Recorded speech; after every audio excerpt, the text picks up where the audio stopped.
Hello everyone, তোমরা সবাই কেমন আছো? আশা করি তোমরা সবাই ভালো আছো। তো আমরা এখন আছি কেপিটিএতে, কলকাতা পুলিশ ট্রেনিং একাডেমি, যেটা হচ্ছে হাওড়াতে আছে। তো আমাদের কাল আমাদের ইনডোর এক্সাম হয়েছে, আর তার আগে দুদিন আউটডোর এক্সাম হয়েছে। তো আজকে আমাদের লাস্ট হচ্ছে ইনডোর এক্সাম। আমাদের আজকে ফাইনাল এক্সাম। তো আমাদের আজকে ফাইনাল এক্সাম শেষ হয়ে যাবে। আর ফায়ারিং আমাদের কালকে, মানে 30 তারিখ আর 1 তারিখ দুদিন ফায়ারিং আছে, এই দুদিন। তো এই দুদিন ফায়ারিংয়ের মধ্যেই আমাদের কালকে পড়ছে সেকেন্ড শিফটে, আমরা 1টা থেকে যাবো ফায়ারিং করতে। তো কি আর বলা যাবে, আমাদের ভাগ্যটা একটু খারাপই চলছে, কারণ যেখানে আমরা ট্রেনিং করলাম সেখানে আমরা কোনো কিছু করতে পারলাম না, না ইনডোর এক্সাম দিতে পারলাম, না আউটডোর এক্সাম। সব কিছু আমাদের এই ক্যাপিটালে এসে দিতে হলো। আর এখানকার পরিবেশটা বেশ ভালোই লাগছে, মোটামুটি নতুন জায়গা একটা। আর এখানকার যে স্যারেরা আছে স্যারেরা খুব ভালো রকম আমাদের সঙ্গে কমিউনিকেট করে।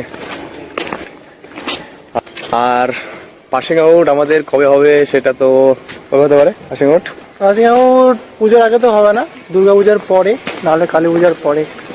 সম্ভবত দুর্গাপূজা কালী পূজার এই মাঝামাঝির মধ্যে আমাদের পিওপি হতে পারে। আর যদি কালী পূজার পরে হয়তো কি আর হয়, আর অবস্থা খারাপ হবে আমাদের। আর স্যারটাকে দেখতে গেলো ধরে গেল, সব হচ্ছে এসআই দাদাগুলো, ক্যাডেট। আমরা হচ্ছে আরসি, ওরা হচ্ছে ক্যাডেট। ছুটির জন্য ছুটি নিবে হয়তো। কি করতে হবে, পুজোতে বাড়ি যেতে পারবো না, খারাপ লাগছে। পুলিশের জীবনটা এটা নাকি? পুলিশের পুজো হয় না। সবাইকে দুর্গা পুজোর অনেক অনেক শুভেচ্ছা। ভালো মতো পুজো কাটিও, আর সঙ্গে পড়াশোনাটা জারি করবো, মানে পড়াশোনাটা চালিয়ে যাবে, কারণ আমাদের পুজোর পরেই সমস্ত এক্সাম শুরু হবে। যে ডাব্লিউবি বলো বা কলকাতা পুলিশ বলো, আবার তো ডাব্লিউবির নতুন ভ্যাকেন্সি আসবে, সেখানে তো 3 মাস ট্রেনিং হবে। ট্রেনিংয়ের পাশাপাশি আবার ডিউটি, সব কিছু একসঙ্গেই হবে। তো যাই হোক, চলো আমরা আরেকটা এক্সাম আছে এখন। একটা হলো হচ্ছে 10টা থেকে 12টা, তারপর একটা আছে হচ্ছে 3টা থেকে 5টা। তো সেটা হয়ে গেলে আমরা কেপিটি থেকে বেরিয়ে যাবো আজকের মতো। আর এখানে আসা হবে কিনা জানি না, আবার কবে আসা হবে।